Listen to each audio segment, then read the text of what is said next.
Welcome back, fellow armchair generals. This is Gamer1745 with my continuing playthrough of Hearts of Iron 3. We've just got the Tanganyika event here, and we're going to send them in there. And he's going to support the attack there now. It's the main operational there.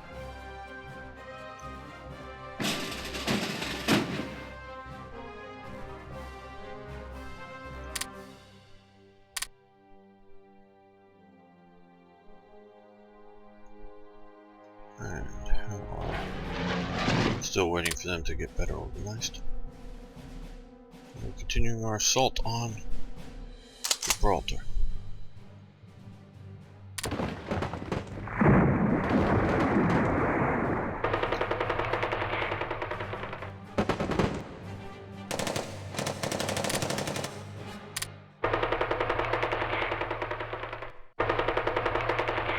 Now let's see what happens if we bomb them. Now they've got lots of anti-aircraft guns, so it won't be huge sustained bombs.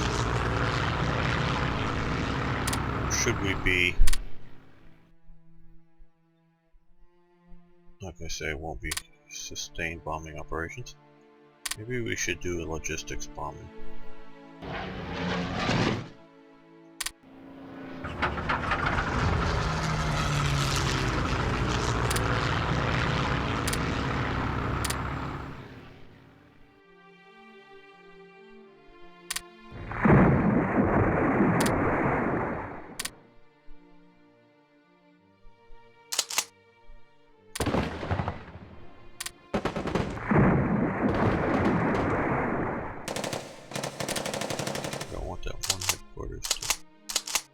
Out of there over here.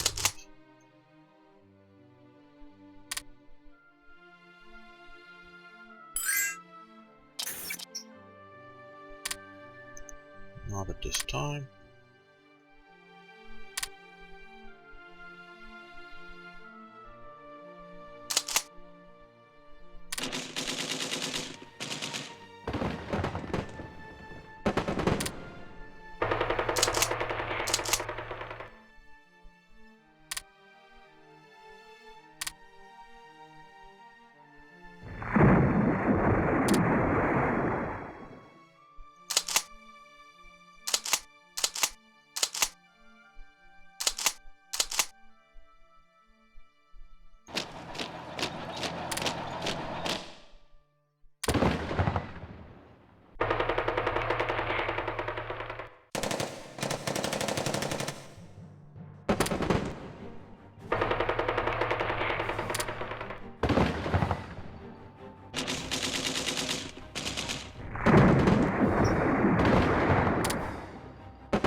We've had an engagement, but fortunately we got off fairly lightly.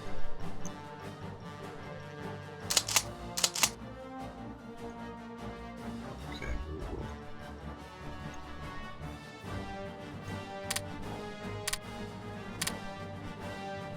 Let's see, who do we have here that we put?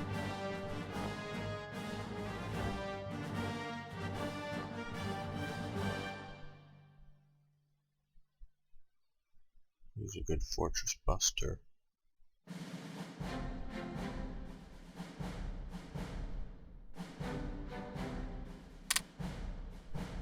I'll let him get reorganized a bit before we send him back in. Okay, capital ship anti-aircraft fire has advanced.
Oh, cool.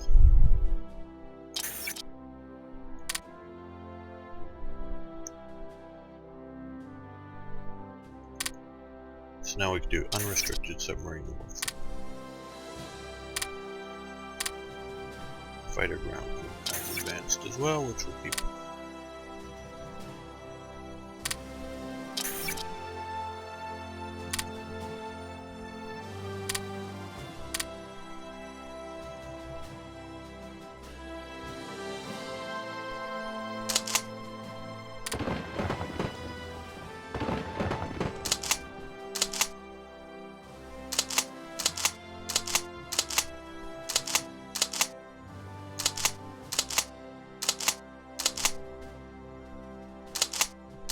Over here.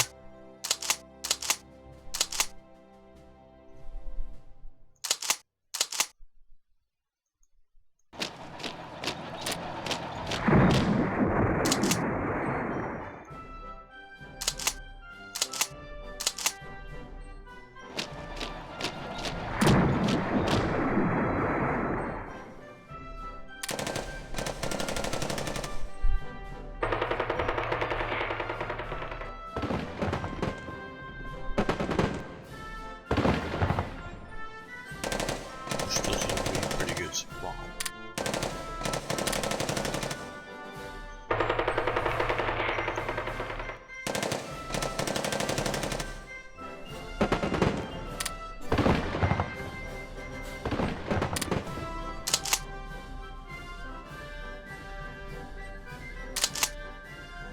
Where, oh.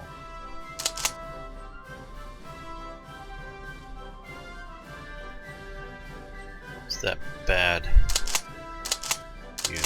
Maybe able to go in and correct it in a save game situation is why that's acting so funny.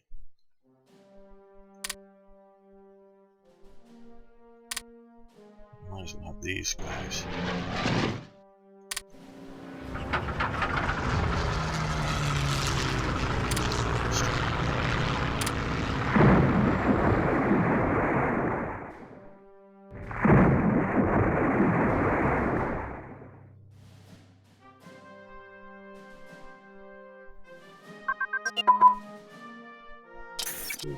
Fighters.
Interception tactics have advanced.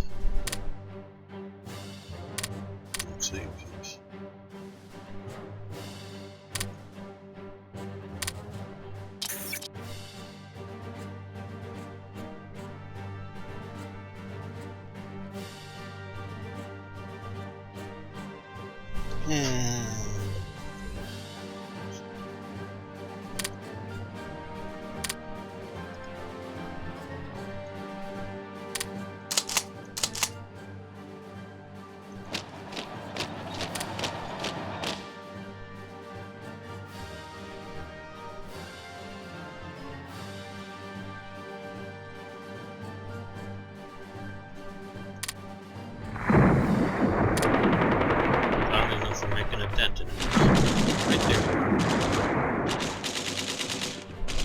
I agree Gibraltar shouldn't be easy to take, but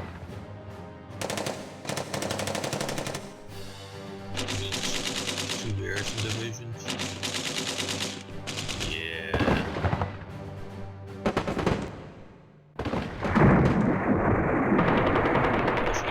Railway artillery defense.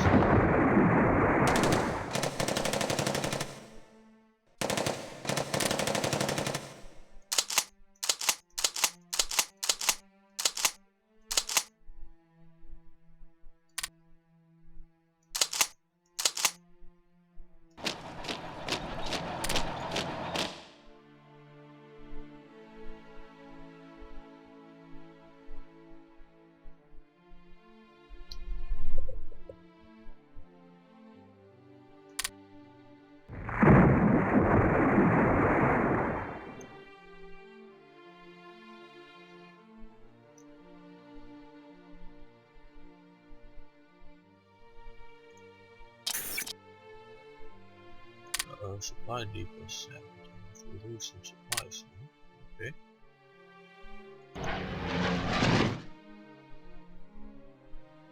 Okay, this is going to be a bit of an overkill, I think, but I'd rather do that than use a division.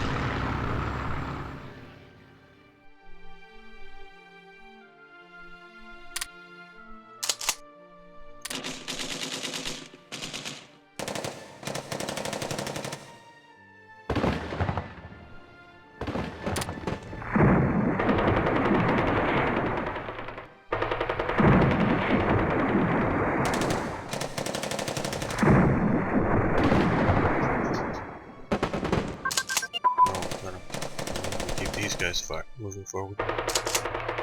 Normal. Ah, cancel.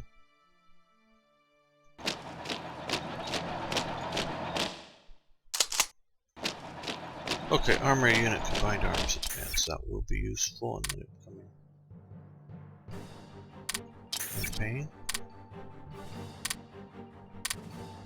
Motorized HQs have advanced. That's also very useful.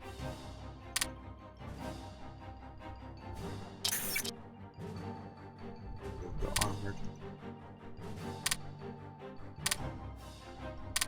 And Norway's being troublesome again.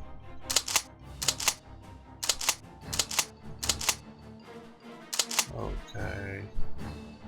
He's going to attack. He's coming along for the fun of it.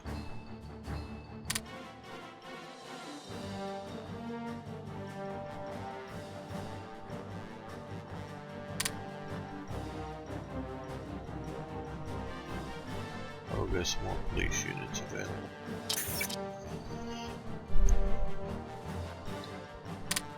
Now that we've also been shifting over our forces here, I thought that this was going to be happening.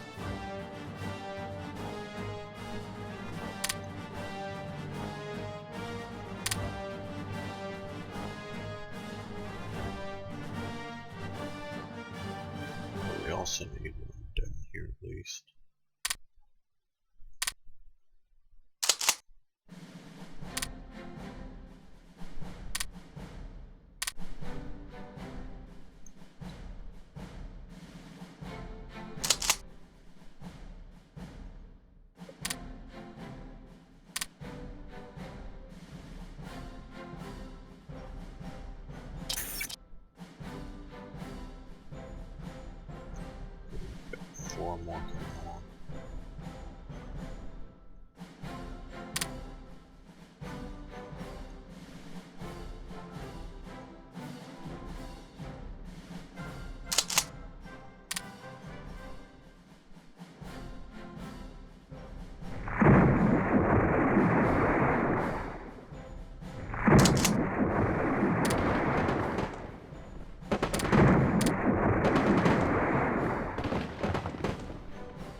Okay, well we're making a dent. That's about all we're making so far.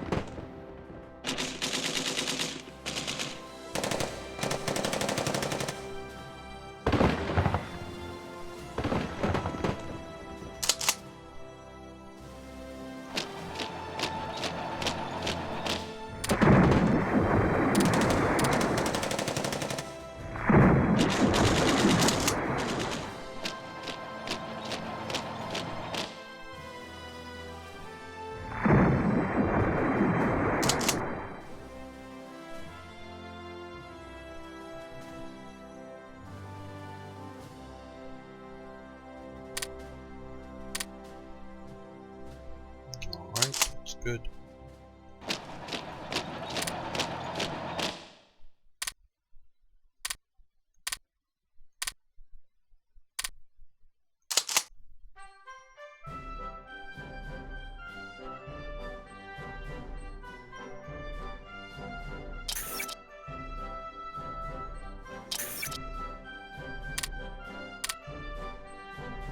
Need all those reinforcements because we're fighting Gibraltar battle.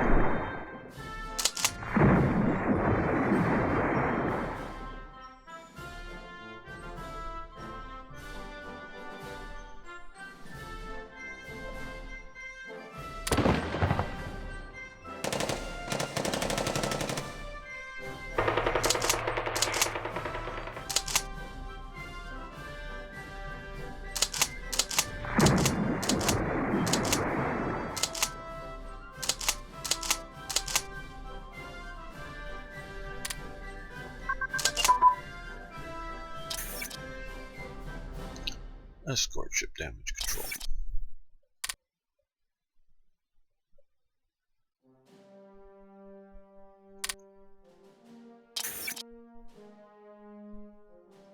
We're pretty up to date, so we will switch over to carrier here.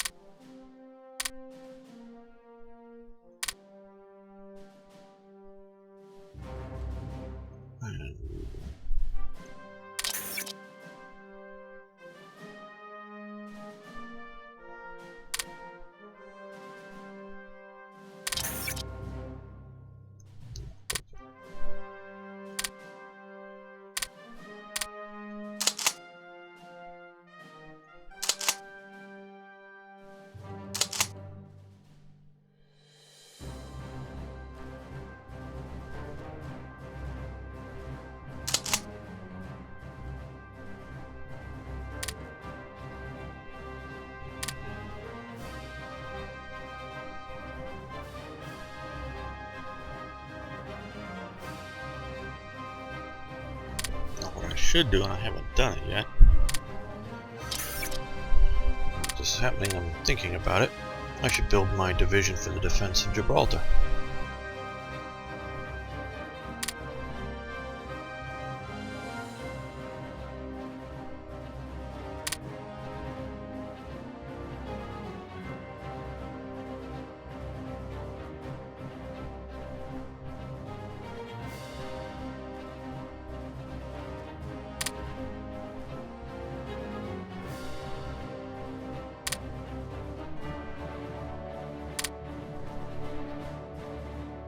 There we go. That should be some anti-tank, rocket artillery.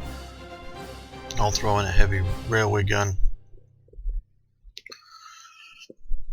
later on. That should be useful in the defense of Gibraltar.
Okay, another Third Reich Events event.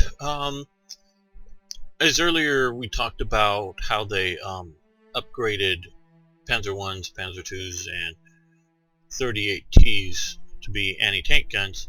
They also did similarly with the 150mm infantry gun, Schwer infantry gun. Schwer is for heavy, I'm sure most of you know. Early versions were done on the Panzer 1. Basically, they're just put a big metal box on there. If you look at some of the rear images, they still have the road wheels on these things. So they just sort of mounted the gun on top of the tank. I don't know how the guys climb in there. And they carry actually rather small, I mean all of these do, but rather small amounts of ammunition with them. They normally had a truck or some other type ammunition carrier nearby to quickly reload. The other thing they did do for conversion work is just take the turrets off of the 38Ts and put the box on there with a much better job. There is also a version of the Panzer II that you'll see in pictures of North Africa. Those aren't actually conversion works, they're special production, and those have one extra road wheel because they lowered it down and mounted the gun much lower into it and needed to lengthen the chassis. But that was just a very limited production. What they did do is a lot of these purpose built for both the anti-tank and the assault gun. A setup is they moved the engine that was in the rear forward or more to the middle, put the gun compartment in the rear, reduced the because these all have the standard armor for the fronts of the tanks and the sides, lower down here. They lightened it all up to just have enough armor to stop bullets and shell fragments, not worrying about any anti-tank weapons. So they made the vehicles lighter, which reduces wear and tear on the transmission and engines and that kind of thing, so they function longer, move better speed obviously too, and by making them purpose built, you could house a little bit more ammunition and troops and everything a little better. So those would be the production ones. These are very little cost, mostly just manpower, because they're taking, and there's already events based in BlackICE in which you upgrade from earlier light tanks to heavier tank, more medium tanks, and that's what these are queued in on, based on, so that you're not getting really anything free. They're just converting over. And yeah, we don't know how many were destroyed in your playing versus what the thing. They're just still just sitting here. A bunch of SP artillery there to be mounted. You can see some of the rails. Do we have any? No, they're all rails. So that's what those represent. No, I haven't assigned any of these to any divisions yet. Takes a little planning. You can attach them to HQ units. You can attach them to other pre-existing panzer divisions, or turn infantry divisions into just take this type of infantry division, upgrade a few things. Or what I'm planning also doing is creating a few divisions minus these for operational use.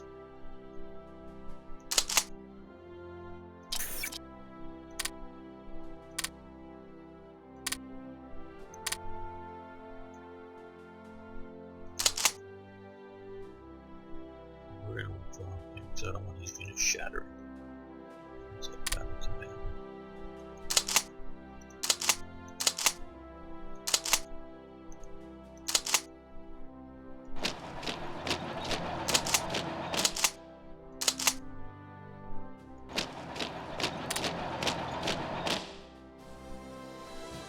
Oh, let's see. I just had it. Damn it.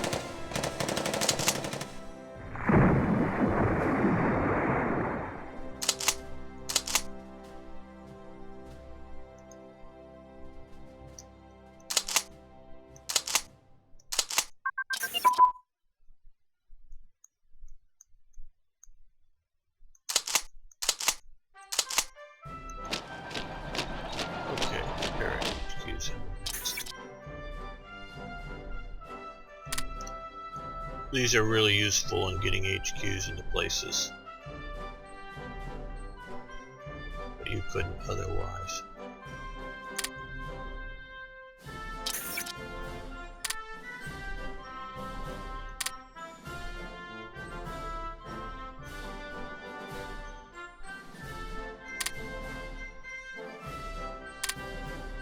These I probably should be paying more attention to.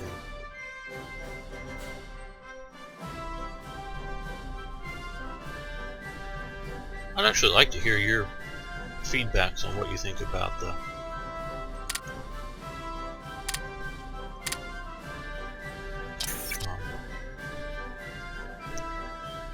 fortresses. Do you agree with me that they're overdone, or that they are overdone, but I'm talking too much. They're overdone, but they need to be to make up for the stupid AI?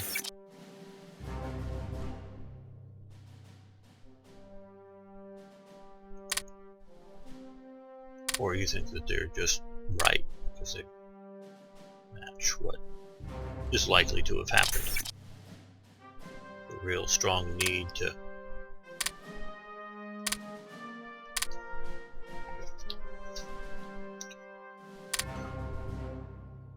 really think about and plan an attack on a fortified position. Especially remembering that Ebn Amal fell, and that Ebn Amal was a fortress, well, most of you know, fortress in Belgium. Right around here, probably. That was designed specifically to hold up any German advance. There were several of them, but Ebn Amal was sort of the state-of-the-art fortress with disappearing guns that would, go up and down and all this stuff, and it was set up, it was an area of sort of a flat plain area so it could see around. You couldn't approach it, and it was going to be not indestructible or you can't defeat it, but it was meant to be a very strong lasting point that the Germans took within less than an hour with no casualties.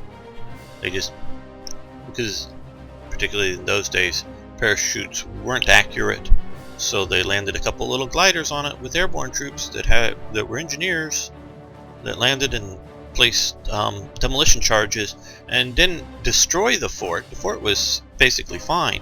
They just destroyed all of the abilities for the guns to be able to pop up and down and shoot and whatever else. So the people inside of it, I think, could have held out as long as food lasted and water lasted, but they could no longer affect the battle, and so they surrendered. Because obviously they could bring up more explosives and whatever and destroy it eventually. And since it wasn't designed with any air defenses at all, and even if you go, oh well, we put air defenses, or we're not using air defenses in this other place, still you could have commando raided it in multiple ways. But so I have not a low opinion of forts, I just don't have the opinion that forts are this thing that is nearly insurmountable.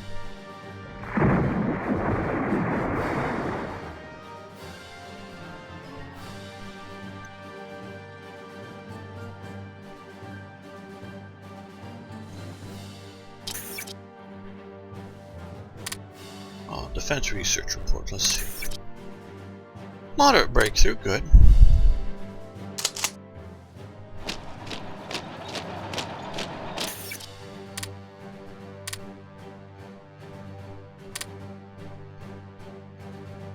Okay, I think we'll take this time to end this session. I'm glad that you're continuing to follow along. If you have any questions, please post them. I want to hear the feedback.